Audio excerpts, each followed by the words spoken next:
The fluorescent lights hum overhead, a low and persistent drone that never quite fades into background noise. Walter Reed National Military Medical Center, Emergency Department, just before 6 in the morning. The air smells like antiseptic and burnt coffee, the kind that sits too long in the pot and tastes like regret. Dr. Maya Reeves stands at the nurse's station, both hands wrapped around a styrofoam cup that's gone lukewarm. She's 34, lean and compact, with dark hair pulled back tight and eyes that don't miss much. She wears the same navy blue scrubs as everyone else, but somehow on her, they look like a uniform she's trying to forget. Around her, the morning shift flows like a river she's not part of. Voices overlap, laughter breaks out near the med cart. Someone's recounting a save from the night before with the kind of confidence that comes easy when you've never doubted yourself. Dr. Brennan leans against the counter, tall and broad-shouldered, smiling like he's got the whole room in his pocket. He's talking about a ruptured spleen, a hypotensive patient who almost didn't make it. His hands gesture wide, painting the picture. "I called it in 6 seconds," he says, grinning. "Radiology wanted imaging. I told them we didn't have time." The nurses nod along, impressed. One of them laughs. Maya had been the one who noticed the gray Turner sign, the bruising along the flank that screamed retroperitoneal bleed. She'd pointed it out, mentioned the possibility quietly to Brennan while he was still looking at the monitor. He'd glanced at her, nodded once, then turned and said the same thing louder to the attending. No one remembered her saying it first. She didn't correct him. She sips her coffee. It tastes like metal. Reeves, Dr. Garrison, chief resident, doesn't look up from his tablet. He's scrolling through lab results. Stylus tapping the screen in a rhythm that suggests impatience. Bed 7, laceration, needs sutures. Maya sets her cup down. "I'm an attending, Rick. And we're short 2 nurses and a resident called in sick, so unless you've got something better to do." He walks away before she can answer. She takes a breath, pushes through the double doors into the bay. Bed 7 holds a man in his mid-40s, construction vest still on, hard hat sitting on the chair beside him. There's a gash running across his forearm, deep enough that she can see the layers beneath the skin. Blood soaked through the towel he's holding against it. He's on his phone, texting with his free hand. "Hey, Doc." He glances up, barely. "Make it quick, yeah? I got a site to get back to." Maya pulls on gloves, sits on the stool, rolls it closer. She peels back the towel gently. The wound is clean-edged, but deep. She can see the radial nerve, exposed along the margin, tendon fibers, partially severed. "You're not going back today." He frowns. "It's just a cut. It's a tendon injury, possibly nerve involvement. You need a hand surgery consult." "For this?" "Yes." He laughs, shakes his head like she's overreacting. "You sure you know what you're talking about?" She doesn't answer, just pages orthopedics, wraps the wound in a sterile dressing, and moves to the next bed. Behind her, she hears Brennan's voice, low but not low enough. "She paged ortho for a lac? Seriously?" Garrison snorts. She's cautious, overcalls everything. Maya keeps walking, her jaws tight, but her air face stays smooth. She's heard worse. In the staff locker room, behind a spare pair of scrubs and a box of protein bars she never eats, there's a photograph. It's small, creased at the edges, colors faded from being folded and unfolded too many times. 5 people in desert camouflage, helmets off, faces streaked with dust and exhaustion. They're smiling, sort of. The kind of smile you wear when you've made it through another day you weren't sure you'd see the end of. She hasn't looked at it in 2 years, but she knows exactly where it is. The trauma base smells sharper now, iodine and sweat mixing with something metallic that lingers in the air. Maya stands beside bed 11, watching a third-year resident prepare for a chest tube insertion. The patient's a motorcyclist, 20-something, pneumothorax on the left side, oxygen saturation dropping steadily. "Landmarks," the attending says from the corner, arms crossed. "Observing but not intervening. 5th intercostal space, mid-axillary line." The resident nods, fingers hovering over the patient's ribs, counting down. He's sweating. His hands tremble just slightly as he marks the spot with a surgical pen. Maya watches his placement. He's too high. She steps forward. "Dr. Sung." He doesn't hear her, too focused on prepping the scalpel. "Dr. Sung." "What?" He doesn't look up, irritation edging his voice. You're at the fourth intercostal. You'll hit the neurovascular bundle. He glances at his mark, then at her. I'm fine. You're not. The attending looks up now, frowning. Reeves, let him work. He's going to lacerate the intercostal artery. I said let him work. Maya steps back. Her hands stay at her sides, but her eyes don't leave the resident's blade. Sung makes the incision. Blood sprays across his gloves, hot and fast. Shit. Maya's already moving. Clamp. She doesn't wait for permission. Her hand goes into the wound, fingers finding the vessel by feel, applying pressure exactly where it needs to be. Suction, she says, calm and clear. The nurse responds immediately. Sung stumbles back, pale, staring at the blood on his hands. Maya works without speaking, ties off the bleeder with quick, economical movements. Places the chest tube. Clean, fast, no wasted motion. The monitor climbs. 88, 91, 94. She strips her gloves, drops them in the bin, and steps back. Next time, she says quietly, check your landmarks twice. Sung doesn't answer. The attending just stares, mouth slightly open. Maya walks out. Later, alone in the locker room, she scrubs her hands under water hot enough to sting. The soap smells industrial, harsh. She stares at her reflection in the mirror, above the sink. For just a moment, she sees someone else. Canvas walls. The sound of helicopter rotors, cutting through heat and dust. A soldier on a stretcher. Chest cracked open, her hands inside the thoracic cavity, squeezing a heart that didn't want to beat anymore. Stay with me, she'd whispered. Stay with me. He had. She blinks. The reflection is just her again. Garrison passes her in the hallway, doesn't make eye contact. Nice catch, he mutters, barely audible. She doesn't reply. Back at the nurse's station, she glances down at her wrist. A watch there. Green, military issue. Analog face scratched and worn, but still keeping perfect time. She'd taken it off a medic who didn't make it home. He'd pressed it into her hand the night before his last mission, grinning through exhaustion. If I don't make it, you keep that. You'll need to know what time it is when you save the next guy. She'd laughed then. She doesn't laugh about it anymore. The double doors swing open with a sharp mechanical hiss, and a stretcher rolls in fast, wheels rattling across linoleum. Paramedics flank both sides, hands keeping pressure on a chest wound, voices clipped and urgent. 22-year-old male, single GSW to the left anterior chest, hypotensive in the field, GCS dropped to 8 en route. Maya's already moving before the sentence finishes. She crosses the bay in 4 strides, gloves snapping on as she reaches the stretcher. The patient's young, Hispanic, eyes half open and glassy. His lips have a bluish tint that makes her stomach tighten. Trauma 1, she says. Let's move. They transfer him in one smooth motion. Maya's at his side immediately, fingers on his neck, feeling for a pulse. Thready, fast, wrong. BP 70/40, heart rate 140, respirations 32 and shallow, the nurse calls out.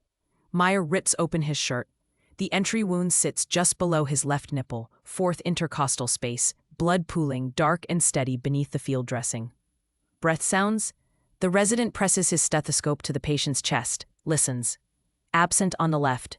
Pneumothorax. Get me a chest tube kit. Brennan steps in from the hallway, confident stride, hands already reaching for gloves. I got this. He doesn't. His movements are textbook but slow, methodical in a way that eats up seconds they don't have. He's palpating landmarks, double-checking position, hesitating. The monitor shrieks, blood pressure dropping, 60 over palp. He's crashing, someone says. Maya doesn't ask permission this time. She reaches for the scalpel, makes the incision herself. Fast and clean, and slides the tube into his chest cavity. Blood pours out. 400 milliliters, 600, dark, venous. Hemothorax, Maya says, voice flat. He's bleeding into the chest. We need to open him. Brennan looks at her, eyes wide. Wait. Protocol says CT first. We need imaging. He'll die in CT. You can't just. Thoracotomy tray, now. The scrub nurse moves without hesitation, pulling the sterile kit from the cabinet. Brennan steps back, hands raised slightly. Uncertain, Maya doesn't think. Her body remembers. Scalpel through skin, following the curve of the rib. Rib spreader locked into place. She cranks it open, the chest cavity spreading wide beneath her hands. Inside, blood fills the space, obscuring everything. She suctions it out, fast, controlled, and there it is, hole in the pulmonary artery, small but pulsing, bleeding with every heartbeat. Her fingers clamp it, then suture, needle through tissue, tie, cut, repeat. Movements practiced so many times they've become reflex. No one in the room speaks. The monitor stabilizes, blood pressure rising, 80, 90, 100, heart rate slowing, rhythm evening out. Maya closes layer by layer, placing drains, ensuring hemostasis, checking for missed bleeders. When she finally steps back, her gloves are red to the wrists. The room is still silent. Brennan stares at her, mouth slightly open. What the hell was that? She strips the gloves off, drops them in the hazard bin, doesn't answer. 2 hours later, Maya sits in the break room, staring at a protein bar she pulled from her locker. The wrapper's still sealed. She's not hungry. The door swings open. A man steps in, boots heavy on the tile. He's wearing Army combat uniforms, sleeves rolled precisely to mid-forearm. Name tape reading Dalton. Sergeant First Class by the rank on his chest. Mid-40s. Buzz cut going gray at the temples. Scar running along his jawline like a seam. He stops when he sees her. Stares. Doc Reeves? Maya doesn't look up. Her hands stay folded around the protein bar. I think you've got the wrong person. No. He steps closer, boots squeaking slightly. No, I don't. She finally meets his eyes. He's smiling now, slow and certain, like he's seeing a ghost he's been looking for. Kandahar, 2016. Camp Nathan Smith. You were with the 506th Forward Surgical Team. Her stomach drops. I don't know what you're talking about. You saved my leg. His voice is quiet now. Reverend. IED took out our Humvee. Femoral artery blown wide open. I was bleeding out in the dirt, screaming, and you put your hand inside my thigh and held that artery for 40 minutes until they got me to the OR. Maya's throat tightens. She doesn't move. I'm sorry. You're mistaken. Captain Maya Reeves, he says, and the name lands like a stone in water. Trauma surgeon, Forward Surgical Team, Bronze Star with Valor. Someone walking past the break room stops. A nurse, eyes going wide. I never forget a voice, ma'am, Dalton continues. You told me, you're going home. I don't care what it takes. Maya stands, the chair scraping back. Sergeant, I don't know who you think I am, and I did go home. His smile widens. Got 2 kids now, because of you. The nurse in the hallway whispers something to someone else. Maya's hands curl into fists at her sides, then relax. She forces her voice steady.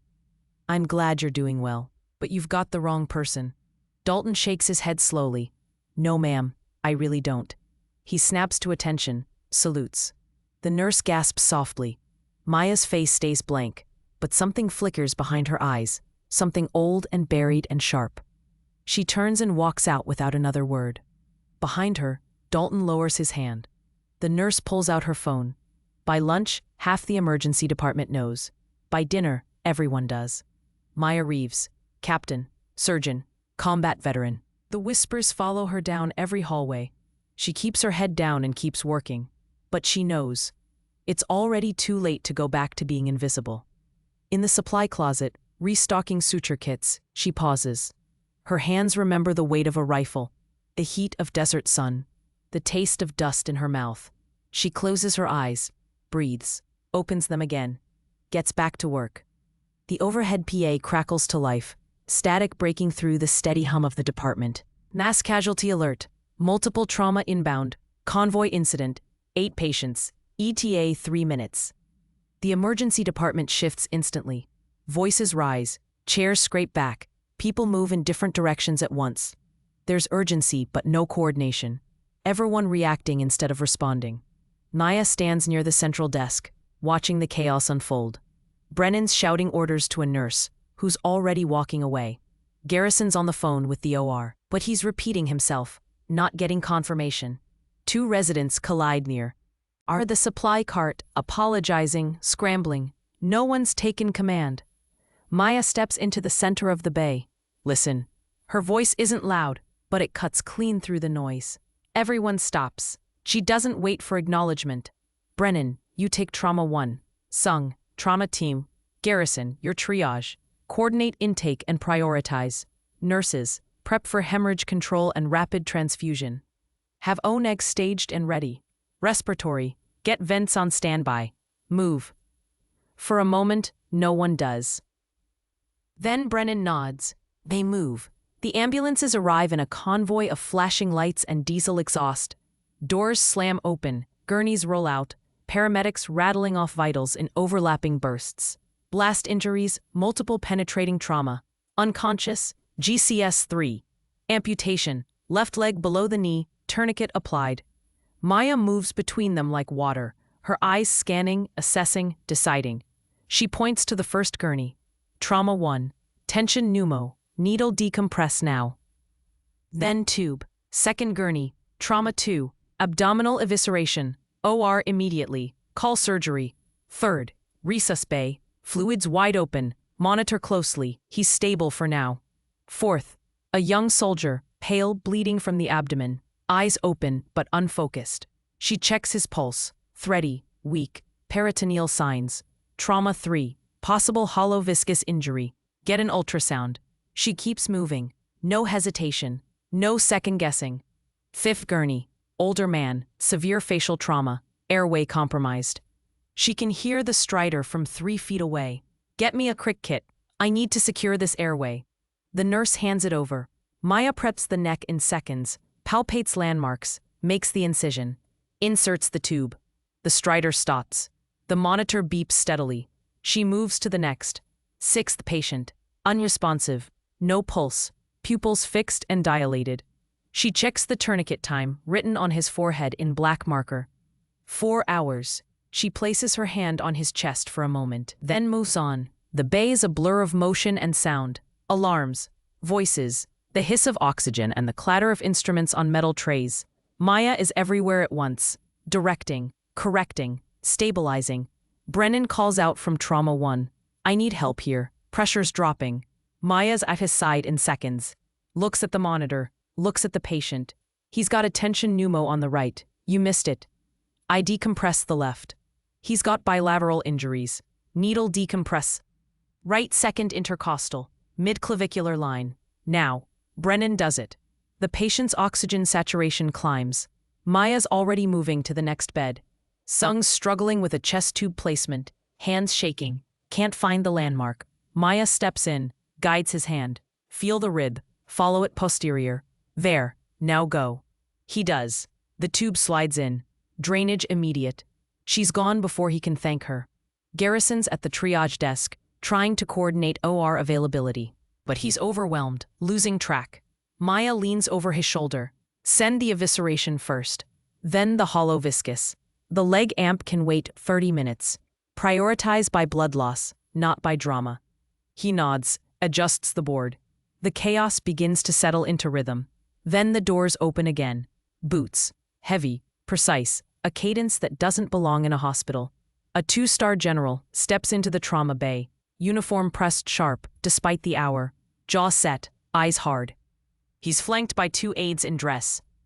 Res blues, but they hang back as he strides forward, scanning the room like he's inspecting a battlefield. Where's the surgeon in charge? Brennan looks up from Trauma 1, gloves bloody. I'm not you. The general's voice is a hammer. Brennan's mouth closes. The general's eyes sweep the room. I need a real surgeon, someone who's been in combat. These are my men. Garrison steps forward, trying to salvage the situation. General, I assure you, we have highly qualified. I don't care about qualified. The general's voice drops, colder now. I care about experienced. I need someone who's seen this before. Then he sees him. A gurney near the back, half hidden by a privacy curtain. A young man, mid-20s, pale, blood soaking through the dressing on his abdomen. His eyes are half closed, but he's conscious. The general's face goes white. Ryan. He crosses the room in 4 strides, nearly knocking over a cart. He grabs the young man's hand. Ryan, you're okay. You hear me? You're going to be fine. The soldier, lieutenant, by the rank on his uniform, tries to smile. His voice is weak. Hey, Dad. The general's jaw trembles, just for a second, before he locks it down. Maya steps beside the gurney, calm and steady. Sir, I need you to step back so we can work. The general turns, and for a moment the fury in his eyes is raw and unfiltered. Who the hell are you? I'm his surgeon.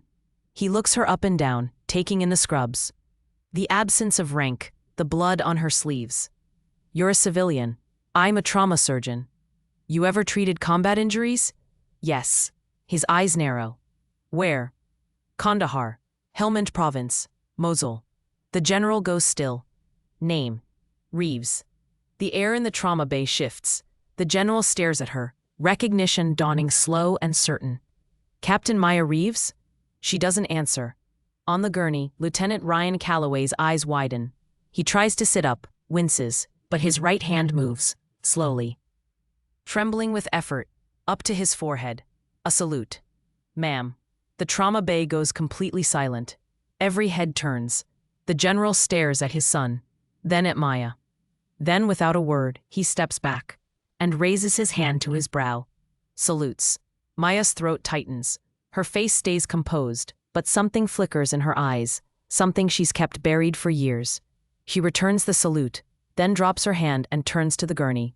Let's get him to OR. The operating room is cold. Sterile, silent except for the rhythmic hiss of the ventilator and the steady beep of the monitor. Maya stands at the table, gowned and gloved, hands steady as she works inside Lieutenant Ryan Calloway's abdomen. The overhead lights are bright, unforgiving, casting sharp shadows across the surgical field. Brennan assists across from her, hands positioned exactly where she needs them, following her lead without question. He hasn't spoken since they started. Maya works with the kind of economy that comes from having done this in far worse conditions. No wasted motion, no hesitation. Ruptured spleen, she says quietly, more for the record than for the room. Grade 3 liver laceration, active bleeding from the splenic artery. Her fingers isolate the vessel, clamp, tie, divide. Bovie, the nurse hands it over. Maya cauterizes the small bleeders along the liver edge, each touch precise, controlled. The bleeding slows, stops. She irrigates the abdomen. Men checking for missed injuries. Everything else is intact. He's stable, the anesthesiologist says from the head of the table. Pressure's holding at 110/70. Heart rate 92. Maya nods. Begins closing, layer by layer. Peritoneum, fascia, subcutaneous, skin.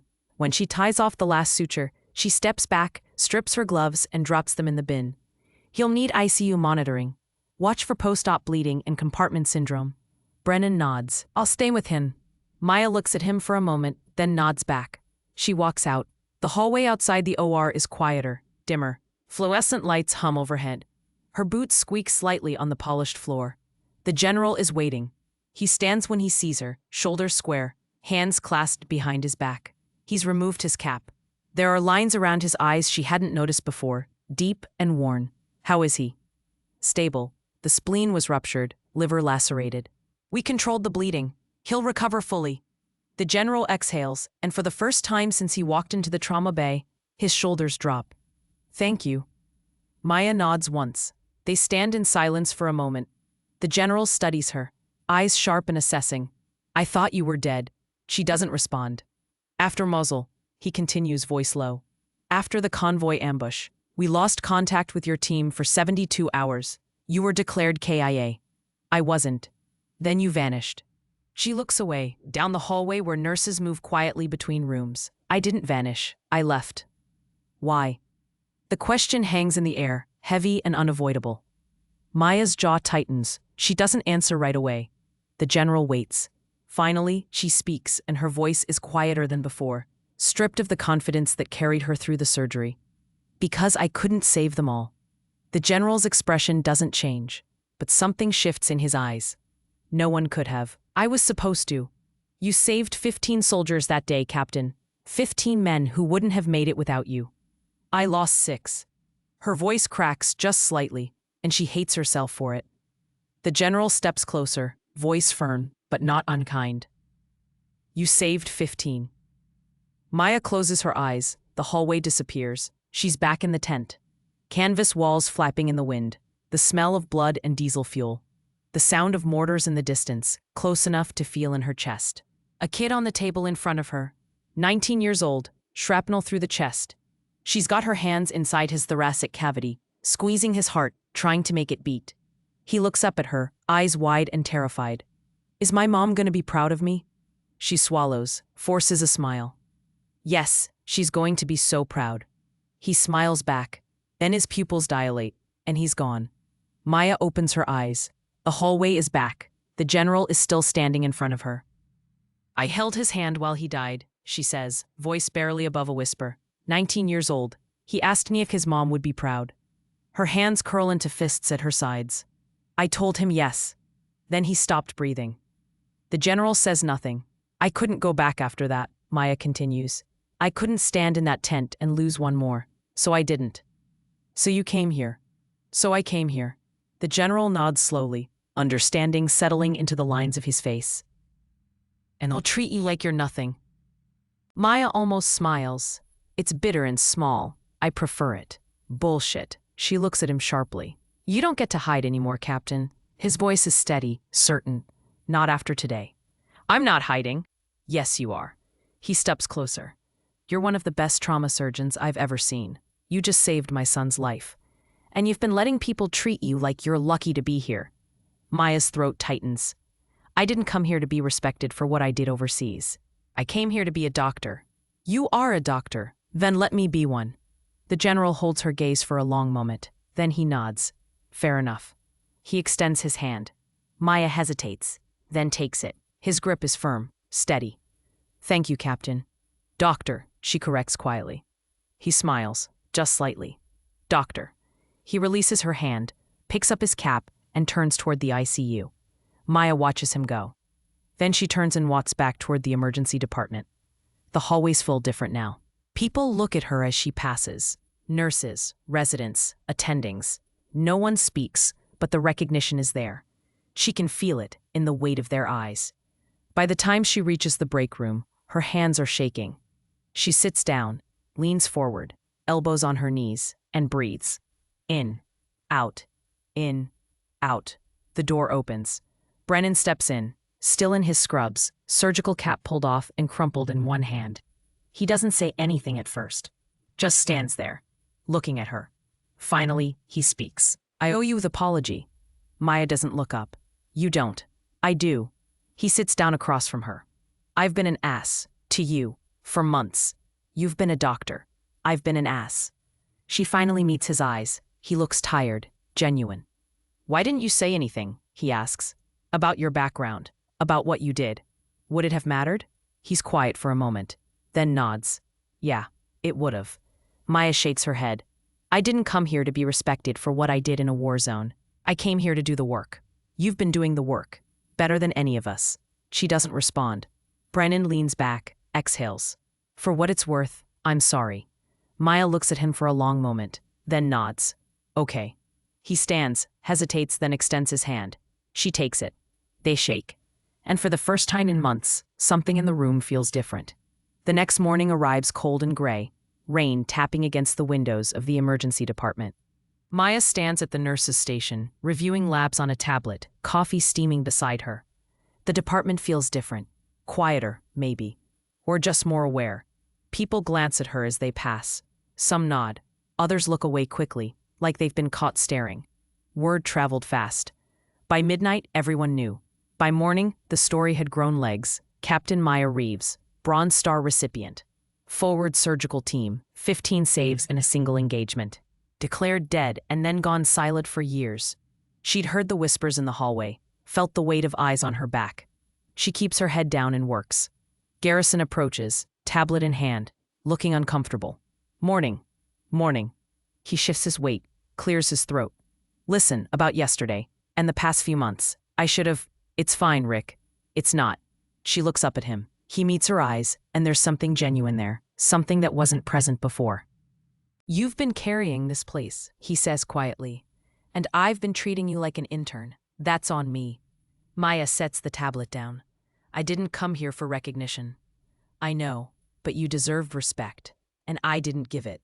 She's quiet for a moment, then nods. Okay. Garrison exhales, relieved. Okay. He walks away, and Maya picks up her coffee, takes a sip. It's still too hot, but she drinks it anyway.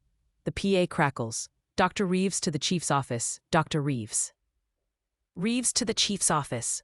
Maya sets the cup down, takes a breath, heads upstairs. The chief of surgery's office is on the 4th floor, corner room with windows overlooking the courtyard.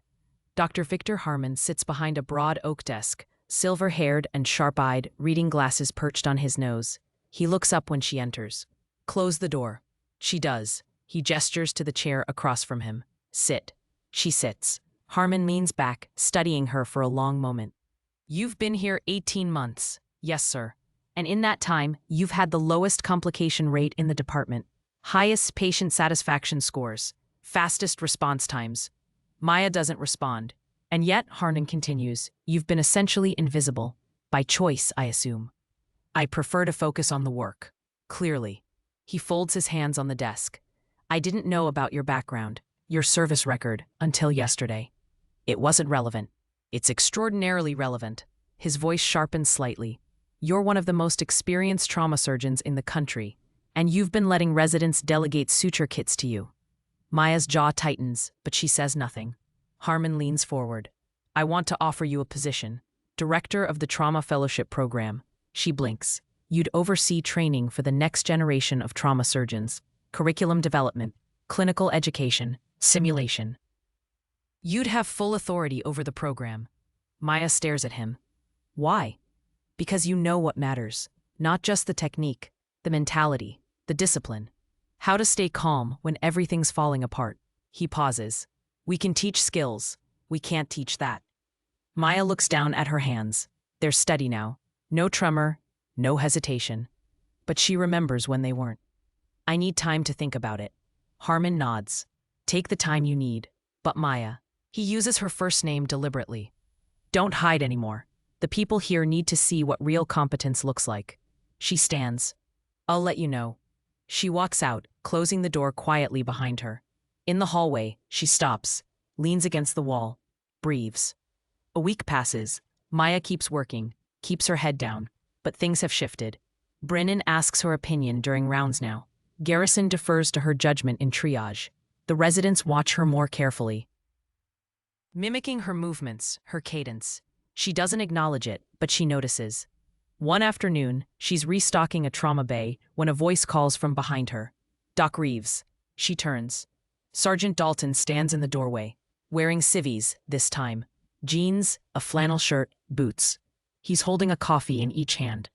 Thought you might need this. He holds one out. She hesitates, then takes it. Thank you, he grins. Figured I owed you more than coffee, but it's a start. She almost smiles. You didn't owe me anything. Yeah, I did. He leans against. Ain't the doorframe. I've been telling people about you for years. Nobody believed me. They thought I was exaggerating. You probably were. Nope. He shakes his head. If anything, I undersold it. Maya takes a sip of the coffee. It's good. Better than the hospital brew. How's the leg? Perfect. Ran a half marathon last year. Good. They stand in comfortable silence for a moment. You gonna stay? Dalton asks. What do you mean? Here. Or are you gonna disappear again? Maya looks at him. I didn't disappear. You did, he says gently. And I get it.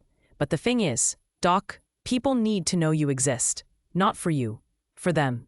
She doesn't respond. He pushes off the doorframe, drains his coffee. Think about it. He tosses the cup in the trash and walks out. Maya stands there, holding her coffee, staring at the empty trauma bay. The monitors are silent. The lights hum overhead. She thinks about the tent, the dust, the blood, the 19-year-old kid who asked if his mom would be proud. She thinks about Lieutenant Calloway, alive in the ICU 3 floors up. About the construction worker whose tendon she saved. About the motorcyclist who walked out of the hospital because she caught a complication no one else saw. She thinks about the residents who are watching her now, learning not just how to cut, but how to think, how to stay calm, how to refuse to give up. She finishes the coffee, throws the cup away, and goes back to work. That evening, she walks into Harmon's office. He looks up, surprised. I'll take the position. He smiles. Good. But I do it my way. Wouldn't expect anything else. She nods, turns to leave. Maya. She stops. Welcome back. She doesn't correct him, just walks out. Down the hall, past the trauma bays, past the nurses' station where people nod as she passes. She doesn't smile, but something inside her Something that's been clenched tight for years loosens just slightly. She's not hiding anymore. 3 weeks later, Maya stands in front of a conference room on the 4th floor. 20 residents sit in tiered rows, notebooks open, eyes forward. The room smells like coffee and dry erase markers. She's never been comfortable with this part. Speaking, teaching, being seen. But she made a promise. Trauma surgery, she begins, voice steady, isn't about being the fastest. It's about being the calmest. She clicks the remote. The projector hums to life. The first slide shows a field hospital. Canvas tent. Dust everywhere. Blood on the ground. Soldiers moving in controlled chaos. This was my operating room for 2 years. The room goes silent. No CT scanner. No angio suite. No backup if something went wrong. Just us, our hands, and whatever we could improvise. She clicks to the next slide. A close-up of a chest cavity, hands deep inside, holding a bleeding vessel. I learned more there than I did in residency. Not because the injuries were worse, though they were, but because there was no time for ego. No time for hesitation. You did the job, or people died. She looks at them. That's what I'm here to teach you. Not just the technique, the mindset. A resident raises her hand. Young, eager, first year. Dr. Reeds, how do you stay calm when everything's falling apart? Maya pauses. It's a good question, an honest one. You practice, she says finally. You run scenarios in your head until they're reflex. Lex, you learn to separate what you can control from what you can't. And you accept that sometimes, no matter what you do, you're going to lose. The room shifts uncomfortably. But, she continues, you don't let that stop you from trying. Because the next patient deserves everything you have, even if the last one didn't make it. Another hand. How do you deal with the losses? Maya's throat tightens. She thinks about the kid, the one who asked about his mom. You remember them, she says quietly. You carry them, and you make sure the next one doesn't die for the same reason. No one speaks. She clicks to the next slide. A diagram of the chest. Landmarks for emergency procedures. Let's talk about needle decompression. The lecture continues for an hour. Technical, precise, but threaded through with stories, real cases, real mistakes, real saves. When it ends, the residents don't leave immediately. They linger, asking questions, taking notes. Maya answers each one. When the room finally empties, she stands alone, staring at the blank projector screen. Brennan appears in the doorway. That was good. She turns. You listened? Last 10 minutes. He steps inside. You're better at this than you think. I hate public speaking. Doesn't show. She almost smiles. He hesitates, then asks, Can I ask you something? Go ahead. Why did you really leave? The military, I mean. Maya's expression hardens, just slightly. She walks to the window, looks out at the courtyard below. Rain streaks the glass. I told you, I couldn't save them all. There's more to it than that. She's quiet for a long time. Then she speaks, voice low. Mosul, 2017. We were attached to a Marines unit pushing into the old city. They hit an IED. Then small arms fire. Then mortars. She closes her eyes. We had 12 casualties in 30 minutes. Critical, all of them. And we had 2 surgeons, 1 anesthesiologist, and 4 nurses. Brennan doesn't interrupt. I was working on a lance corporal, 22, abdominal evisceration. I had him stabilized, ready to close. Then they brought in his squad leader, traumatic amputation, exsanguinating. I had to choose. Her voice cracks. So I left the lance corporal with a nurse and moved to the squad leader. Saved him. Got the bleeding controlled. She opens her eyes. When I got back to the lance corporal, he was gone. Bled out while I was 10 feet away. Brennan's face is pale. That wasn't your fault, wasn't it? She turns to face him. I made the call. I chose one over the other, and he died because of it. You saved the other guy. I know. Her voice is raw now, stripped bare. But I can still see his face. I can still hear the nurse calling my name. And I couldn't do it anymore. I couldn't keep making those calls. She wipes her eyes quickly, angry at herself for the tears. So I left. I came here, where I thought I could just be a doctor, where I wouldn't have to choose who lives and who dies. Brennan steps closer. But you do choose. Every time you triage, every time you prioritize one patient over another. It's different. Is it? She doesn't answer. He's quiet for a moment, then says, You know what I think? What? I think you didn't leave because you couldn't handle it. I think you left because you handled it too well, and it was killing you. Maya stares at him. He's right. She knows he's right, but hearing it said out loud feels like a wound reopening. I couldn't lose one more, she whispers.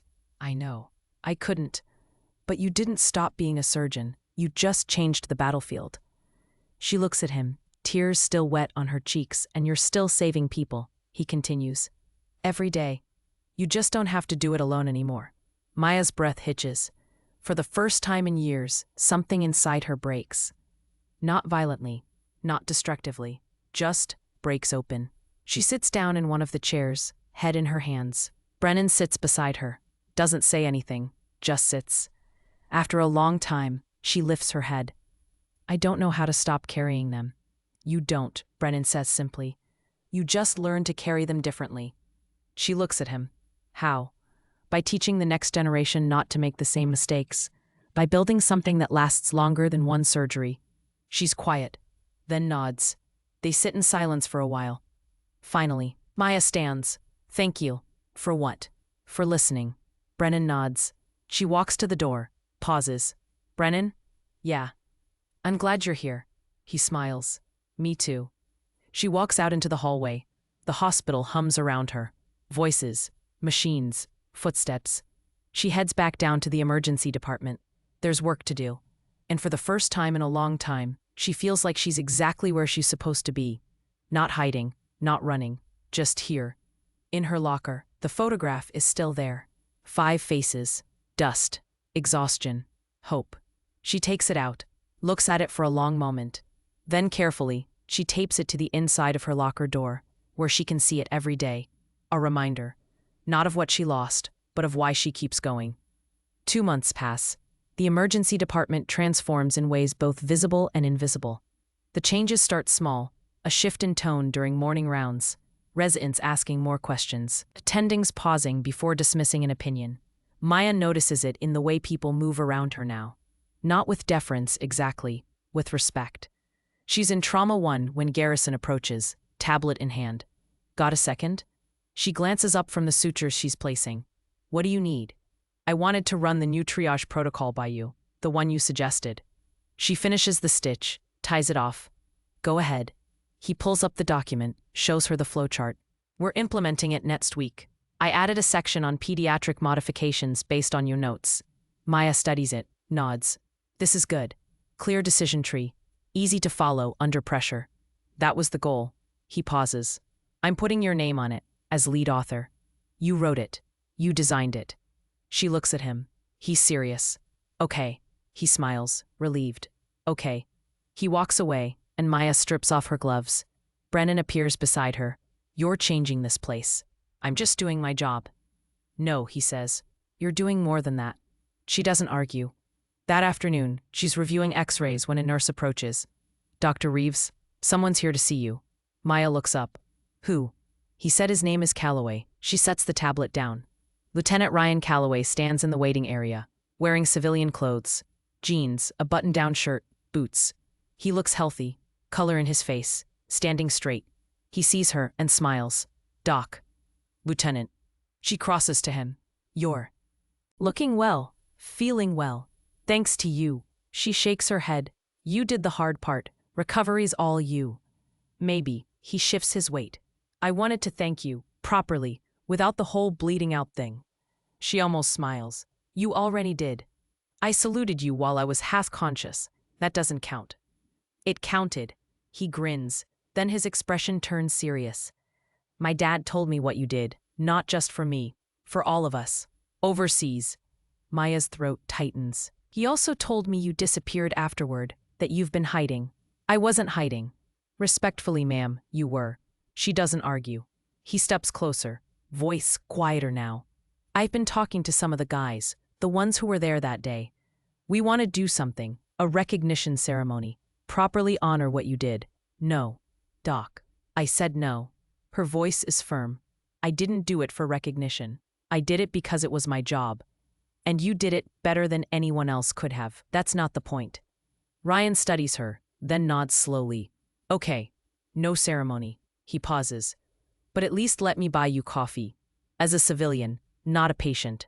She considers. 1 coffee. Deal. They walk to the hospital cafeteria, grab 2 cups, sit by the window overlooking the courtyard. Ryan sips his coffee, watching her. Can I ask you something? Go ahead. Why'd you come back? To medicine, I mean, after everything. Maya wraps her hands around the cup, feeling the warmth. Because it's the only thing I know how to do.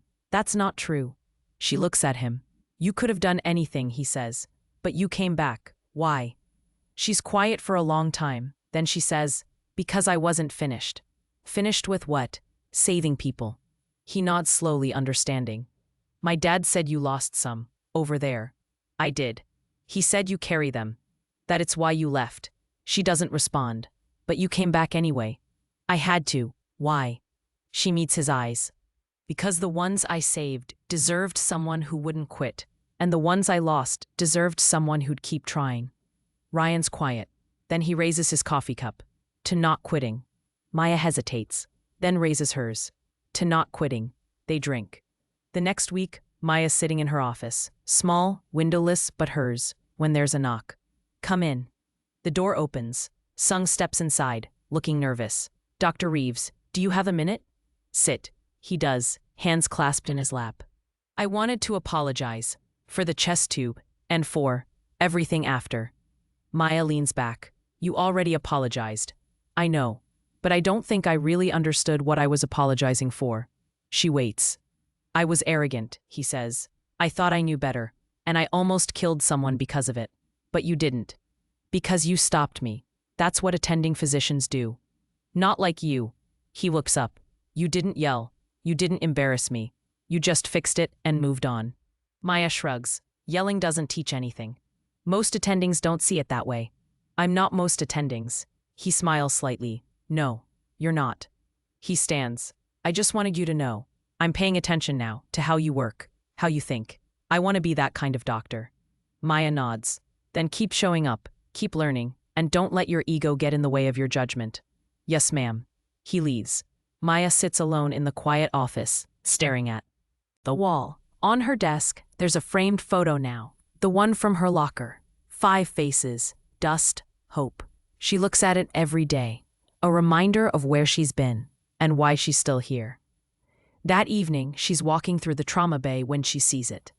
A young resident, first year, nervous, hands shaking, trying to place an IV on a difficult stick. The patient's agitated, veins blown, time running out. The senior resident stands beside him, voice calm and steady. Take a breath. Find your landmark. You've got this. The same words Maya uses, the same tone. The young resident steadies, places the line, gets it on the first try. The senior resident nods. Good, now flush it and secure. Maya watches from the doorway. The senior resident glances over, sees her, nods. She nods back, then walks away. Changes are spreading, not because she demanded them, because she modeled them. In the break room, Brennan and Garrison sit with tablets, reviewing case studies.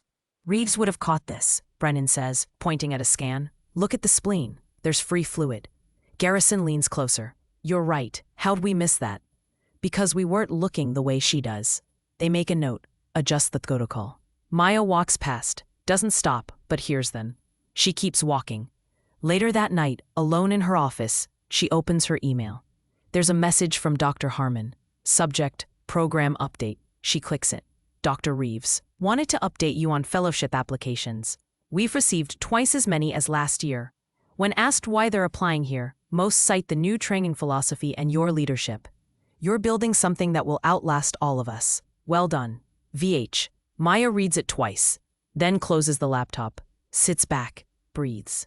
For the first time in years, she feels something she didn't think she'd feel again. Pride. Not in what she did, in what she's building. She stands, turns off the light, and heads home. Tomorrow there will be more work, more teaching, more saves, and she'll be ready. 5 years later. The lecture hall is packed. 60 residents, 15 attendings, a handful of medical students standing in the back. The air hums with anticipation. Notebooks open, phones silenced. Maya stands at the podium, older now. 39, threads of gray starting at her temples, lines around her eyes that weren't there before. She wears the same navy scrubs, but there's a confidence in the way she carries herself now. Not arrogance, certainty. Behind her, the projector displays a single image. A pair of hands, gloved and bloody, holding a human heart. Trauma surgery, she begins, voice steady and clear, is not about heroics. It's about competence under impossible conditions. The room is silent. You will face moments where everything is falling apart. The patient is crashing. The team is panicking. The protocol doesn't cover what's in front of you. She pauses. And in that moment, you have a choice. You can freeze, or you can act. She clicks to the next slide. A field hospital. Dust, blood, controlled chaos. This is where I learned that lesson. Not in a textbook, not in a simulation. In a tent in Kandahar, with mortar fire overhead and 6 patients who would die if I hesitated. A student raises her hand. Dr. Reeves, how do you train for that kind of pressure? Maya considers the question. You can't train for chaos, but you can train your response to it. You build patterns, reflexes, checklists that become instinct. So when the moment comes, you ain't have to think. You just do. Another hand. What if you make the wrong call? You will, Maya says simply. You'll make wrong calls. You'll lose patience. You'll doubt yourself. She looks around the room. But you don't let that stop you. Because the next patient deserves everything you have, even if the last one didn't make it. The room absorbs this. She clicks to the next slide. A chart showing survival rates, complication metrics, patient outcomes. Since we restructured this program 5 years ago, our trauma survival rate has increased by 18%. Complication rates have dropped by 22%. Patient satisfaction scores are the highest in the region. She lets that sink in. Not because we're smarter, not because we have better equipment, because we changed how we think, how we train, how we respond under pressure. Applause begins, scattered at first, then building. Maya raises a hand, quieting it. This isn't about me. It's about all of you. The residents who stayed late. The attendings who challenged themselves to teach better. The nurses who held the line when everything went sideways. She looks at them. You did this. I just showed you it was possible. The applause continues anyway. She steps down from the podium. Later in her office, larger now. With a window overlooking the city, Maya sits reviewing fellowship applications. There are dozens. She reads each one carefully, making notes, flagging the ones who show not just skill, but the right mentality. A knock. Come in. Brennan enters holding 2 cups of coffee. He's older too, grayer, laugh lines deep around his eyes. He's chief of emergency medicine now. Thought you could use this. She takes the cup. Thanks. He sits across from her. That was a good lecture. They deserve to hear it. They deserve to hear it from you. She sips the coffee. Still too hot. Harmon's retiring next year, Brennan says. Maya looks up. He wants you to take over as chief of surgery. She sets the cup down slowly. He told you that? He told everyone, at the board meeting last week. Maya's quiet. You earned it, Brennan continues. No one's built a program like this. No one's changed a culture the way you have. I don't know if I want it. Why not? Because I like teaching. I like being in the OR. If I take that job, I'll spend all my time in meetings. Brennan smiles. You'll figure it out. You always do. She doesn't respond. He stands, moves toward the door, then pauses. You know what I realized? What? 5 years ago, you were hiding. Now you're the person everyone's looking at. Maya meets his eyes. I'm still not comfortable with it. Good, he says. The day you get comfortable is the day you stop being effective. He leaves. Maya sits alone, staring at the applications in front of her. Then she stands, walks to the window. The city sprawls below, lights flickering in the dusk. Somewhere out there, ambulances are moving. Trauma bays are filling. Surgeons are making impossible calls. She thinks about the 19-year-old who asked if his mom would be proud. She thinks about Lieutenant Calloway, walking and whole. She thinks about every resident who's passed through her program, carrying forward what she taught them. The weight is still there, but it's different now, not crushing, grounding. Her phone buzzes, a text from an unknown number. She opens it. Doc Reeves, it's Dalton. Heard you're up for chief. Just wanted to say, it's about damn time. You've earned it. Don't you dare say no. She smiles, types back, I'll think about it. His response is immediate. That's not a no, I'll take it. She pockets the phone, turns back to her desk. There's a framed photo now, larger than the one in her locker. The same 5 faces, but positioned where she can see it every day. Below it, a new photo.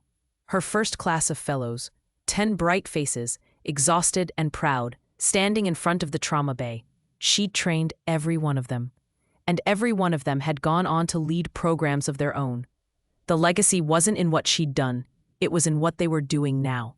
A year later, Dr. Maya Reeves stands in the main atrium of Walter Reed, surrounded by colleagues, residents, hospital leadership.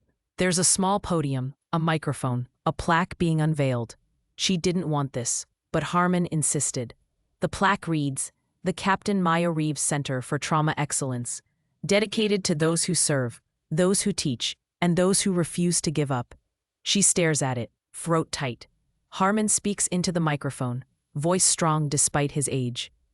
Dr. Reeves didn't just build a program, she built a standard, a mentality, a legacy that will save lives long after all of us are gone. Applause fills the atrium. Maya steps to the microphone. The room quiets. She looks at the faces in front of her. Residents she trained, colleagues who doubted her, patients who lived because she didn't quit. "I didn't do this for recognition," she says quietly. "I did it because it needed to be done." She pauses. "But if this helps one more doctor stay calm under pressure, if it helps one more patient survive, then it's worth it." She steps back. The applause continues, but she's not really hearing it anymore. She's thinking about the tent, the dust, the faces, and she's thinking about tomorrow, because there will always be another case, another crisis, another moment where someone has to choose not to quit. And she'll be ready. That night, alone in her office, she opens her locker. The old photograph is still there, faded, worn, but beside it now, there are dozens more. Residents, fellows, patients, faces she saved, faces she taught, a mosaic of what came after. She touches the original photo gently. "I'm still here," she whispers. Then she closes the locker, turns off the light, and walks out into the hospital. The fluorescent lights hum overhead. The smell of antiseptic hangs in the air. Somewhere, a monitor beeps steadily. She passes a young resident, struggling with an IV. She stops. "Need a hand?" The resident looks up, eyes wide. "Dr. Reeves, yes. I can't find the vein." Maya steps beside her. "Take a breath, feel for the landmark, it's there." The resident steadies, finds it, places the line. Maya nods. "Good, now secure it." The resident smiles, relieved. "Thank you." Maya's already walking away. "Don't thank me, just do it right next time." She turns the corner, disappears into the trauma bay. The doors swing closed behind her. And the work continues. Because that's what she does. Not for glory, not for recognition, but because someone has to. And she refuses to quit.